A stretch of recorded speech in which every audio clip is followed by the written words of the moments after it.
Last day in Cuba, and this time with more goodbyes than usual because my mom will be emigrating to Brazil. She'll be going on a journey, and I'll tell you more about this later. I took a bus from the Varadero station to Havana since I would spend my last day in Havana as I had my flight to Spain in the afternoon.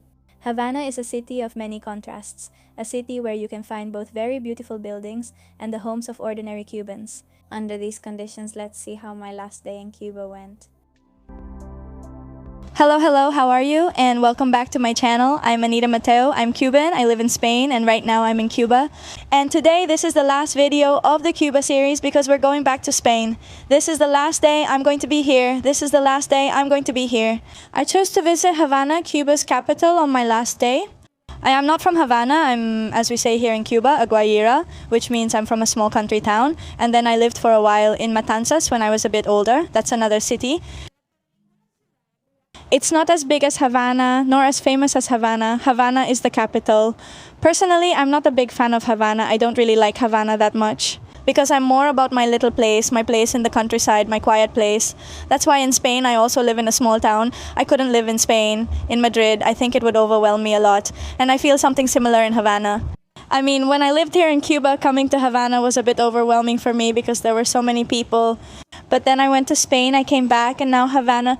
I mean, I don't see as many people anymore. In Spain, you see a lot more people in Madrid or Barcelona, right? Even so, Havana is the city in Cuba with the most inhabitants, but it looks pretty deserted, it looks pretty sad. So I'm going to show you what I've seen, my impressions of Havana on this trip. Because I'm staying here, but I'm only staying one night, I'm leaving soon. I stayed yesterday, and today that's it. Actually, I'm going to the airport at 4 in the afternoon. And I wanted to walk around a little bit here, see what you can do in Havana, see a few things. Although I'm not sure, because honestly I don't have much time, but I will be showing you. Maybe some images and some things that have really impacted and surprised me a bit about the contrast in Havana, because Havana is very run down. Suddenly you see amazing hotel buildings and such, but then you see a completely different reality. And those are the homes of Cubans, the homes of the people who live here, and that really impacts you also here in Havana. I've seen a lot of people asking you for money. They're asking you for money all the time, or they're offering you a taxi, or they're constantly on top of you. I understand that it's because of the need that Cubans live with, obviously, but it's something I don't see in other places. For example, I was in Matanzas and I didn't see people being on top of you all the time like that. Like here in Havana, so many people are asking you for money all the time. I mean, they've asked me the same thing. Clothes, some toiletries, some soap, some money, a cigarette. They even ask for medicine. They ask for anything because there's just so much need. And you see it when you go out on the street because there's a lot of need in that sense. And it's something that when I was living in Cuba, I didn't experience because I was just another Cuban. But now that I'm back, I don't know if they notice that maybe you look a little like you're from abroad and they come right up to you, and it's pretty sad. Cuba has never really been a stable country in social and economic terms. However, before Fidel Castro, there was much more economic activity, a greater presence of foreign investment, and more job opportunities, things that don't exist at all today, especially in sectors like tourism, commerce, and services. Havana was a city with a lot of dynamism, with a strong economy, where many people could aspire to improve their situation. Some could, some couldn't. Compared to the current situation, many people believe that today's problems are deeper and more limiting. Everything regarding access to resources, opportunities, and quality of life. This is true for all of Cuba, but Havana stood out for being a rather prosperous city. And the city of Havana is such a beautiful city with so much potential that it could be that way again, someday, in freedom. The Pearl of the Caribbean, that's what Cuba is. The Pearl of the Caribbean, and Havana being an important city. And well, this building here is the Spanish Embassy. And I see that there's a really long line. I guess it's for paperwork, for visas. Look at all the people there. I don't know if you can see it. I mean, all that line you see there, they're controlling it. Is for the window, that yellow one. People go there, the one you see there that's yellow. People go to pick up their visa results, but there are so many people wanting to go to Spain. Well, even the Spanish Embassy isn't really very. You see that there, it's like it's going to fall or something, or that it's a little damaged. The facade too, I don't think there's a single facade in this country that's in good shape. And well, here I am now on the Paseo del Prado, which is a pretty popular area here in Havana, where young people gather, where a lot of people walk. Another thing that happens to me is that before I used to see everything like since I was from a small country town, I saw Havana as wow, such an amazing city, super beautiful. But now, since I left and came back, I can see the neglect. You can see that it's still pretty run down. And it's very sad because after all, this is my country. And I don't like to be pointing out the bad things all the time, but everything has a but. Everything has something. It's like, I don't know. I don't think anything looks nice here, which is sad to admit since it's my country, but it's true. Everything just looks faded.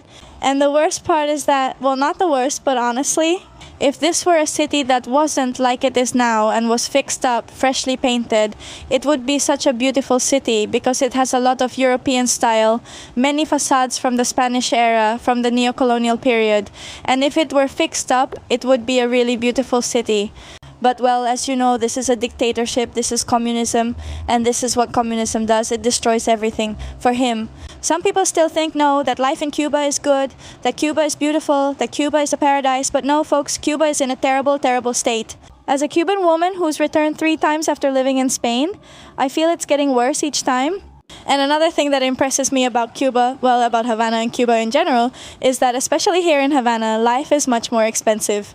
I mean, yesterday I went to eat at a place, at a Paladar, a restaurant called Antoyos. And the prices here are super, super much more expensive than in the small towns or in other cities in Cuba.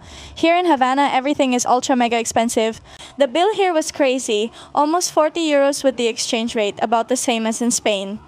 The food was good, honestly. It was pretty tasty compared to other places. It seems like here there's maybe a little more variety, a few more things to eat here in Havana than in the small towns or other cities in Cuba. But at the same time, it's much more expensive. So I wonder, how do people survive?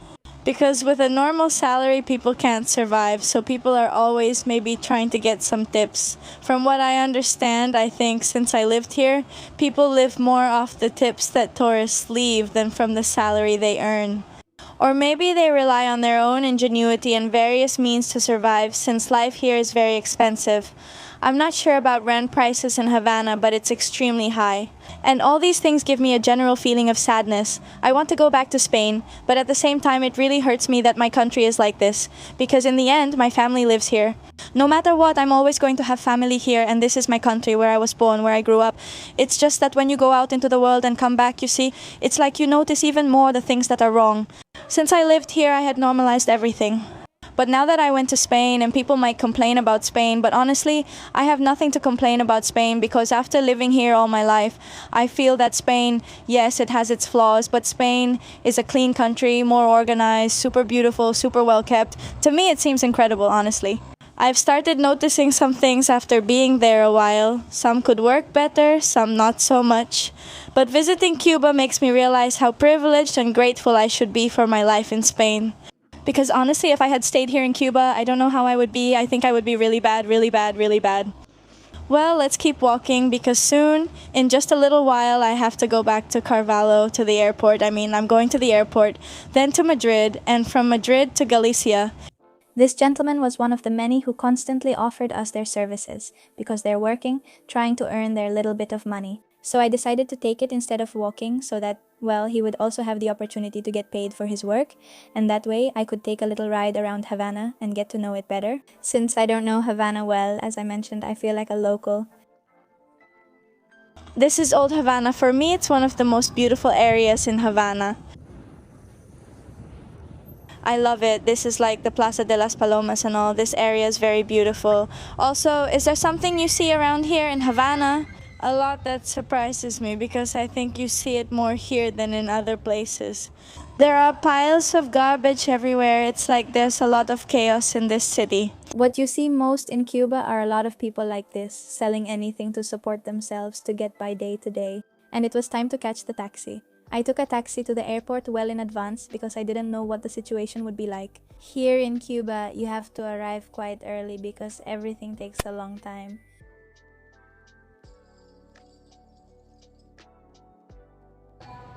Old Havana.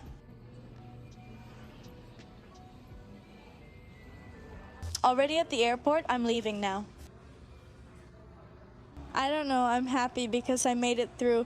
I always have a little fear when I leave that something bad could happen. You know how we Cubans are? We're scared of this whole process of leaving Cuba. We're really afraid, a little scared of all this airport control and everything. But well, I got through everything fine, everything was okay, and now I just have to wait a few hours. Here you have to be at the airport many hours in advance because everything takes a long time here because first you have to go through here. There's no QR code at the airport in Cuba, so you can't scan and go through baggage control. You also don't skip the check-in area. They give you your ticket there. Then you have to go to the immigration control area where there's a pretty long line, and then you go through baggage control, which also has a huge line because there are only two. And it goes a little slow. It's not like in Spain where things go faster. So all that part makes me a little nervous as a Cuban. I think we Cubans are a little afraid of this immigration part and that control and all of that. I always have that little bit of fear, always, no matter how many times I come, I think I'm always going to have that little bit of fear. We Cubans have a trauma about not being able to leave. When can we go and say, oh my God, I can't stay here? I'm really looking forward to going home and seeing my little dog. I dreamed about her and my home a lot. But I'm also very sad because I'm leaving my family again and I don't know when I'll see them again. It's like a mixed feeling of wanting to go back home but missing what it used to be. Your home, or at least your family. My family. On the 5th, they're going to travel too. They're also leaving Cuba. That has me a bit worried because of the journey they're going to face to get to Brazil. But I'm also happy that they get to experience something new and that they can leave Cuba. And well, I'm happy, I am, but I'm also sad. I don't know how to explain it.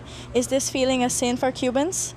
This trip was a really special one. I gathered my whole family. I said goodbye to my mom. I hope to go to Brazil. Now I'll have to go to Brazil to visit her. We'll see when that will be possible. And it was time to go back to Galicia, Spain. My home is the place I feel, my home right now. It's like I've already adapted here. I came back with Phoebe, my little dog. Here I have my comfort zone. Here I've built my life. Here I've built my dreams.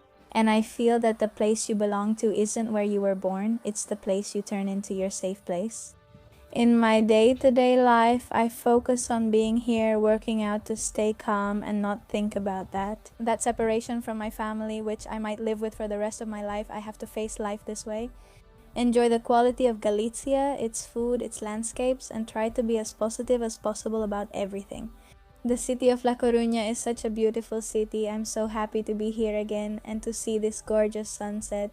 I think it's a way to say thank you to Spain for giving me the opportunity to be here, to my job, and that I enjoy it and love it. And I love you all so much. Thank you for supporting me.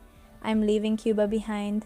Once again, the situation got much worse. There were protests when I came back, and I just hope that my country will be free someday so I can return with freedom. I said goodbye to my family, and honestly, those hugs are things I see now in videos, and they make me feel really nostalgic. To be together again like this, because it was a trip where I was really happy to be with them. Despite the situation, I try to focus on the good things. Thank you for watching, love you all, and we're heading back to Spain.